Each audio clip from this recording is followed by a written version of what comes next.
Olá pessoal, continuando os nossos vídeos sobre filosofia, hoje eu vou falar de uma experiência pessoal. Eu não sei se vocês sabem, mas eu sou professor de anatomia e de fisiologia e eu faço questão de, como minha primeira aula do curso de anatomia e de fisiologia, do curso de enfermagem, do curso de medicina, a primeira aula eu gosto de dar uma aula sobre evolução, mesmo porque, surpreendentemente, não consta da grade curricular da enfermagem, da medicina, a matéria evolução. Parte do pressuposto que isso foi uma coisa estudada no colegial e que os alunos têm pleno conhecimento. Então, eu começo sempre com primeira aula, dando uma aula de evolução humana, e eu faço a seguinte pergunta na classe. Já aviso antes que essa pergunta não está carregada de juízo de valor. Quer dizer, eu não vou avaliar se a resposta é boa ou ruim, eu só quero ter uma noção de como a classe pensa. E eu pergunto para a classe, eu queria que vocês se manifestassem, levantassem a mão, aqueles que acreditam que o homem, como todos os outros animais, evoluiu de uma espécie anterior, ou seja, na evolução das espécies, né, no evolucionismo, ou acreditam no criacionismo. Acreditam que o homem surgiu na Terra, seja lá por que forma foi, mas surgiu da maneira que ele é, quer dizer, ele não evoluiu de um outro tipo de animal, de um outro tipo de ser. E, surpreendentemente, 80% das classes são criacionistas.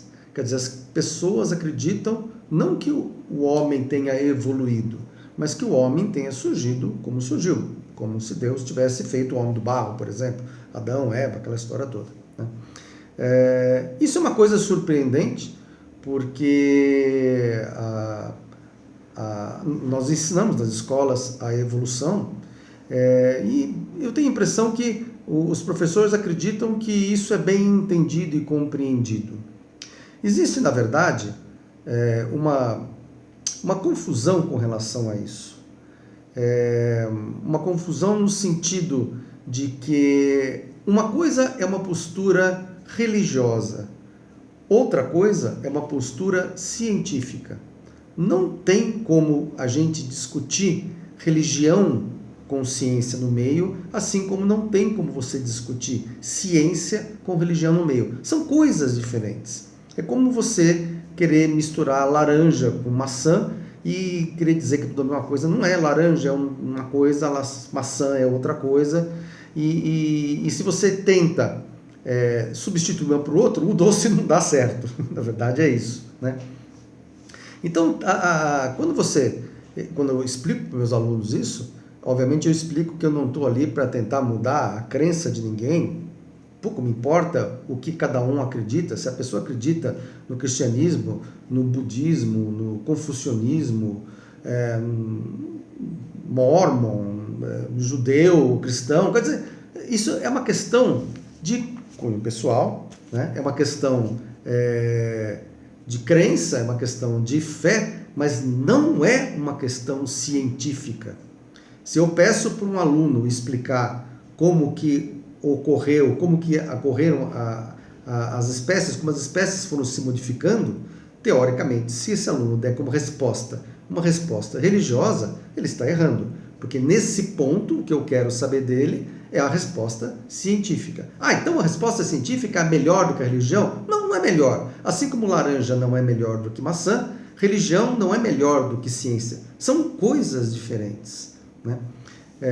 Então, assim, o que eu digo para o aluno é o seguinte: ele não precisa acreditar na evolução, mesmo porque a evolução não é uma coisa que você acredita, é uma coisa que você entende. Então eu preciso que ele entenda o meu raciocínio de evolução, evolucionista, né?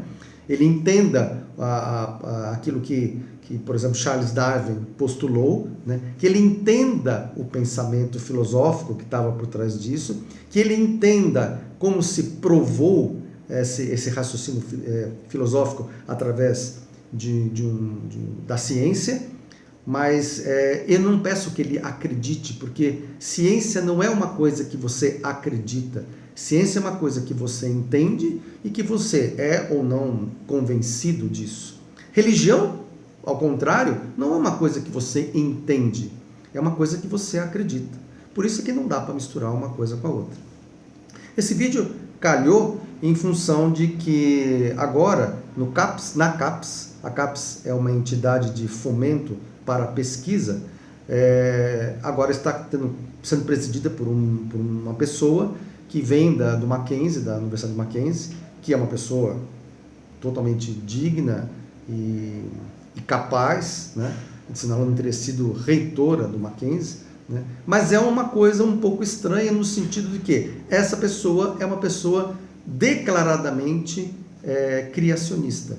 Quer dizer, é uma pessoa que não acredita na evolução. Você colocar uma pessoa como essa, a despeito de ser uma pessoa de ótimo caráter, uma pessoa íntegra, mas para trabalhar um órgão de fomento, órgão de estímulo à produção científica, é uma coisa estranha, porque não acreditar na evolução é como você afirmar que você não acredita na ciência, o que é uma coisa meio estranha, digamos assim, né?